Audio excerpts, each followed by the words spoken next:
கர்த்தருக்கு ஸ்தோத்திரம். ஆண்டவரும் நம்ம ரட்சகருமாகிய இயேசுவின் நாமத்தில் உங்களை வாழ்த்துகிறேன். எல்லாம் சந்தோஷமா இருக்கேன். நான் கர்த்தரை விசுவாசிக்கிறேன். இந்த மாதம் கர்த்தர் நம்ம கொடுக்குற வாக்குத்த செய்தி யோபு இந்த வேதாம் புஸ்தகம் 42 அதிகாரம் இந்த 10 வசனம். யோபு 42:10. யோபு தன் சிநேகிதருக்காக வேண்டு செய்த போது கர்த்தர் சிறையிருப்பை மாற்றினார். யோபுக்கு முன்னிருந்த எல்லாவற்றை பார்க்கலும் இரட்டத்தனையாய் கர்த்தரனுக்கு தந்தல்ல. சரி, இந்த மாதம் கர்த்தர் நம்ம கொடுக்கிற வாக்கு தத்துவம் ரெட்டிப்பாய் ஆசீர்வதிக்கும் தேவன் அல்லது சிறப்பானதை தரும் தேவன். சரி, அன்பான கர்த்தருடைய பிள்ளையே, பல நேரம் நம்முடைய வாழ்க்கையில நம்ம ஆண்டவர்கிட்ட சில ஆசீர்வாதங்களை கேட்கிறோம். அப்படி கேட்கும்போது சில நேரங்கள்ல பெரும்பாலும் எப்பயுமே ஆண்டவர் என்ன செய்வான்னு சொன்னா, நம்ம ஒண்ணு நினைச்சிருப்போம், ஆண்டவர் கொடுப்பது அது விசேஷமா இருக்கும் அல்லது ரெட்டிப்பாய் இருக்கும். இந்த நிகழ்ச்சியை பார்க்க உங்க வாழ்க்கையில ஆண்டவர் சொல்றாரு, இந்த வருஷம் இந்த மாசத்துல ஆண்டவர் உங்களை ரெட்டிப்பாய் ஆசீர்வதிக்க போகிறார் அல்லது இரட்டத்தனையான பலனை கர்த்தர் வாழ்க்கை கொடுக்க போகிறார். சரி, நீங்க யோபுல வாசி பார்த்தீங்கன்னு சொன்னா, யோபு 1 அதிகாரத்துல அவன் முதல்ல ஆசீர்வாதமா இருந்தான். அந்த 1 வசனத்துல வாசி பார்த்தீங்கன்னு சொன்னா, ஊர் தேசத்துல இருக்கா. 2 வசனம் 3 வசனத்துல வாசி பார்த்தீங்கன்னு சொன்னா, அவனுக்கு நிறைய ஆடு மாடுகள்லாம் இருக்குது. ஆனா 1 அதிகாரத்துல எல்லாவற்றும் இழக்கிறான். 2 அதிகாரத்துல நீங்க வாசித்து பார்ப்பீங்கன்னு சொன்னா, அவனுடைய 6 வசனம் 7 வசனத்தை வாசி பார்ப்பீங்கன்னு சொன்னா, எல்லா ஆசத்தையும் இழந்தும் கடைசியில அவனுக்கு பெரிய வியாதி வருது. அவனுடைய சரீரத்துல கொடிய கொப்பளங்கள் வருகிறது. அவன் என்ன செய்யறான்னு சொன்னா, ஒரு ஓட்டை எடுத்து தன்னுடைய சரீரத்தை சுரண்டி கொண்டிருக்கிறான். கடைசியில அவன் மனைவி பார்த்து சொல்றா, தேவனை தூஷித்து ஜீவனை விடு. யோசிச்சு பாருங்க, ஒரு பெரிய பணக்காரன் திடீர்னு ஒரு நிமிஷத்துல அல்லது 1 மணி நேரத்துல எல்லா ஆசீர்வாதத்தையும் இழந்துட்டாங்க. இந்த நிகழ்ச்சியை பார்க்க உங்க வாழ்க்கையில கூட நீங்க உங்க லைஃப்ல கூட நடந்திருக்கலாம். சில சொல்லுவாங்க, பாஸ்டர் நான் முன்னாடி ரொம்ப நல்லா இருந்தேன் பாஸ்டர், ஆனா என் பிசினஸ்ல ஏற்பட்ட அடி நிமித்தம் எல்லாவற்றையும் நான் இழந்திருக்கிறேன் பாஸ்டர். என்னோட வாழ்க்கையில நான் நல்லா இருந்த நாட்கள்ல என்னோடு கூட இருந்தவங்க இப்ப என் கூட இல்ல பாஸ்டர். எல்லா ஆசீர்வாதத்தையும் இழந்து ஒரு தனி மரமா நிக்கிறேன்னு சொல்லி நீங்க நிகழ்ச்சியை பார்த்து கொண்டிருக்கலாம்.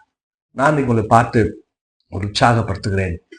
யோபு எல்லாவற்றையும் இழந்தான், ஆனா வசனம் சொல்லுகிறது கர்த்தர் யோபுவை ரெட்டிப்பாய் ஆசீர்வதித்தார். அதே போல இன்னைக்கு உங்க வாழ்க்கையில ஆண்டவர் ரெட்டிப்பாய் ஆசீர்வதிக்க போகிறார். சரி, ஆண்டவர் யோபுட வாழ்க்கையில எப்படி ரெட்டிப்பாய் ஆசீர்வதிச்சான்னு சொன்னா, நம்பர் 1, அவனுடைய சிறையிருப்பை மாற்றி ரெட்டிப்பாய் ஆசீர்வதிச்சார். யோசிச்சு பாருங்க, அவன் முன்னாடி நல்லா வசதியா இருந்தான், நல்லா பணக்காரனா இருந்தான். வசனம் சொல்லுகிறது திரளான பணிவிடைக்காரிகளும் இருந்தாங்க. அப்படின்னா அவன் எவ்வளவு பெரிய பணக்காரனா இருந்திருப்பான். அவன் வாழ்க்கையில ஒரு சிறையிருப்பு நிமித்தம் எல்லாவற்றையும் இழந்து போனான். வசனம் சொல்லுகிறது தேவன் சிறையிருப்பை மாற்றி ரெட்டிப்பாய் ஆசீர்வதிச்சார். அதனால உங்க வாழ்க்கையில கூட ஏதோ சிறையிருப்பின் நிமித்தம், ஏதோ ஒரு பிசாசின் போராட்டத்தின் நிமித்தம் அல்லது ஏதோ ஒரு கடன் நிமித்தம் நீங்க சிக்கி தவிக்கலாம். அதனால ஆண்டவங்களை பார்த்து சொல்ல விரும்புகிறாரு, இன்னைக்கு உங்க வாழ்க்கையில இருக்கிற சிறையிருப்பை மாற்றி நான் ரெட்டிப்பாய் ஆஸ்வதிக்க போகிறேன். கலங்காதீங்க, இந்த கடன் பிரச்சனை சீக்கிரமா மாறும். கலங்காதீங்க, இந்த வியாதி இந்த சிறையிருப்பு சீக்கிரமா மாறும். கலங்காதீங்க, இந்த பொருளாதார பிரச்சனை சீக்கிரமா மாறும். ஆண்டவர் உங்களோட வாழ்க்கை சிறையிருப்பை மாற்றி ரெட்டிப்பாய் ஆசீர்வதிப்பார். நம்பர் 2, தேவன் யாருக்கு ரெட்டிப்பானது தந்தார்? வாசிக்கிறேன். 2 ராஜாக்கள் இல்ல வேதா புஸ்தகம் 2 அதிகாரம் 9 வசனம். 2 ராஜாக்கள் 2:9. அவள் அக்கறைப்பட்ட பின்பு எலியா எலிசாவை நோக்கி, நான் உன்னை விட்டு எடுத்துக்கொள்ளப்படும் முன்னே நான் உனக்கு செய்ய வேண்டியது என்ன என்று கேள்றார். அதுக்கு எலிசா, உம்மிடத்துல ஆவியின் வரம் எனக்கு ரெட்டிப்பாய் கிடைக்கும்படி வேண்டுகிறேன் என்றான். அன்பான கர்த்தருடைய பிள்ளையே, இங்க வாசிக்கிறோம், எலியாவை கர்த்தர் சுழல் காற்றை எடுத்துக்கொள்ளப்பட போகிறார். எலியாவுடைய அசிஸ்டன்ட் ஊழியக்காரர் யார் அப்படின்னா இந்த எலிசா. இந்த எலியாவை கர்த்தர் சுழல் காற்று எடுத்துக்கொள்ளப்பட போறன்னு தெரிஞ்ச உடனேயும் இந்த எலிசா என்ன செய்யறான்னு சொன்னா, அவரை விடாம பின்பற்றான். அவங்க 2 பேரும் எங்க போறான்னு சொன்னா, அவங்க பெத்தேல் போறாங்க. 2வது விஷயம் எங்க போறாங்கன்னு சொன்னா, அவங்க எரிகோ போறாங்க. 3வது விஷயம் எங்க போறாங்கன்னா யோர்தான் போறாங்க. இந்த 3 இடத்துக்கு போகும்போதும் இந்த எலிசா என்ன செய்யறான்னு சொன்னா, எலியாவை விடாமல் பின்பற்றி கொண்டிருந்தான். கடைசியில எலியா தீர்க்கதரிசி கேட்காரு, உனக்கு என்னப்பா வேணும் கேட்கும்போது அவன் கேட்கிறான், ஆவியின் வரம் ரெட்டிப்பாய் வேண்டும். சரி, இந்த ரெண்டாவது குறிப்பு என்னன்னு சொன்னா, அபிஷேகத்தை ரெட்டிப்பாய் தரும் தேவன். உங்களோட வாழ்க்கையில நீங்க முன்னாடி பல நாட்கள் பல மணி நேரங்கள் நீங்க ஜெபித்திருக்கலாம். ஆனா ஏதோ ஒரு சோர்வின் நிமித்தம் உங்க வாழ்க்கையில அபிஷேகத்தின் வரங்களையும் நீங்க இழந்து போயிருக்கலாம். இந்த நாள்ல நான் உங்களை பார்த்து உற்சாகப்படுத்த விரும்புகிறேன். நம்முடைய தேவன் திரும்பவுமாய் உங்களுக்கு அபிஷேகத்தின் வரங்களை கொடுத்து உங்களை ரெட்டிப்பாய் நிரப்ப போகிறார். சரி, அன்பான கர்த்தருடைய பிள்ளையே, வசனம் சொல்லுகிறது, கடைசி நாட்களே நான் மாம்சமான யாவர் மேலும் என் ஆவியை ஊற்றுவேன். எனக்கு தெரிஞ்ச ஒரு நபர், ஒரு ஊழியக்காரன் தான். அவர் ஆரம்ப நாட்கள்ல ஜெபிக்கும் போது பல பேய் பிசாசெல்லாம் ஓடும்.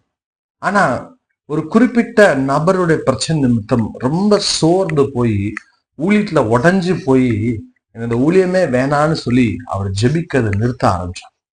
என்னாச்சு தெரியுமா? அவருடைய ஊழியம் மங்க ஆரம்பித்தார். அவருடைய ஊழியத்துல பெரிய வளர்ச்சியை பார்க்க முடியல. அது பின்பு ஒரு நாள் கர்த்தர் அவர் எச்சரித்து என்ன பண்றான்னு சொன்னா, நீ திரும்பவும் என்னிடத்தில் வான்னு சொல்லி அவர் ஆண்டவர் என்ன செய்யறா, அவர் உற்சாகப்படுத்துறார். உற்சாகப்படுத்தின பின்பு அவர் திரும்பவும் ஜெபிக்க ஆரம்பித்தார்.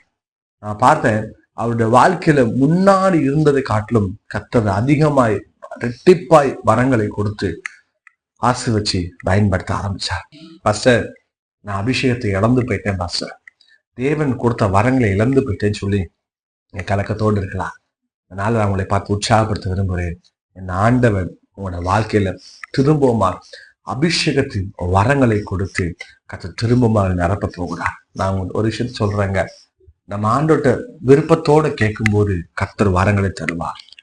மிக சிலர் இருக்கிறாங்க, ஐயோ எனக்கெல்லாம் கர்த்தர் வரங்கள் நிரப்ப மாட்டார் அப்படின்னு சொல்லுவாங்க. இல்லைங்க, கர்த்தர் எல்லா மேலும் அவர் வரங்களையும் அபிஷேகத்தையும் நிரப்பதே. ஒருவேளை நீங்க அபிஷேகத்தை இருந்து தவிக்கிறீங்களா, இன்னைக்கு ஆண்டவர்கிட்ட கேளுங்க, கர்த்தர் ரெட்டிப்பாய் நிரப்ப போகிறார். சரி, நம்பர் 3, தேவன் எதை ரெட்டிப்பாய் தருவார்? வாசிக்கிறேன் ஏசாயா 61 அதிகாரம் 7 ஏசாயா 61:7. உங்கள் வெட்கத்துக்கு பதிலாக இரட்டத்தனையான பலன் வரும், லட்சைக்கு பதிலாக தங்கள் பார்த்து சந்தோஷப்படுவார். நம்பர் 3, வசனம் சொல்லுகிறது, வெட்கத்துக்கு பதிலாக இரட்டத்தனையான பலன் வரும். அது என்ன பலன் வரும்னா, அதே வசனத்துல வாசிக்கிறோம், லட்சைக்கு பதிலாக தங்கள் பாகத்தில் சந்தோஷப்படுவார். அப்படின்னா நம்ம வெட்கப்பட்ட இடத்துல தேவன் நம்மை தலையை உயர்த்தி நம்மளை சந்தோஷிக்க செய்வார், ரெட்டத்தனையா சந்தோஷிக்க செய்வார். சரி, ஒரு சின்ன எக்ஸாம்பிள் நல்லா கவனிச்சு பாருங்க. நமக்கு யாபேசை குறிச்சு நல்லா தெரியும். யாபேசோட சொந்த தாயை சொல்றாங்க, நீ ஒரு துக்கத்தின் பிள்ளை, நீ எனக்கு பிறந்ததே வேஸ்ட். ஆனா அவன் ஜெபம் பண்றாங்க, ஆண்டவரே என்னை ஆசீர்வதிச்சு என் நெல்லை பெறுதான். வசனம் சொல்லுகிறது, அவன் வேண்டி கொண்டதை கர்த்தர் அவனுக்கு அருள் செய்தார். நல்லா கவனிச்சு பாருங்க, வாழ்க்கையில துக்கம் தான், ஆனா அவன் ஆண்டவர்கிட்ட ஜெபம் பண்ணும் போது அவன் துக்கத்தை கர்த்தர் சந்தோஷமா மாற்று.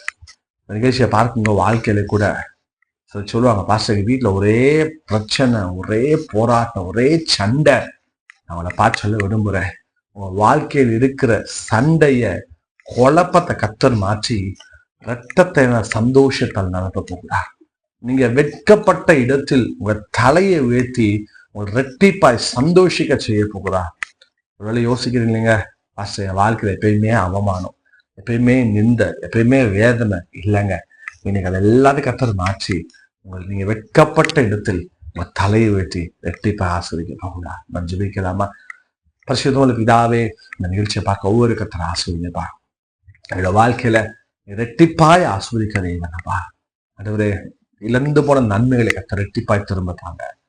ஆண்டவரே, இவரோட வாழ்க்கையில வெட்கத்துக்கு பதிலாக ரெட்டிப்பான சந்தோஷத்தை கர்த்தர் நிரப்புங்கப்பா.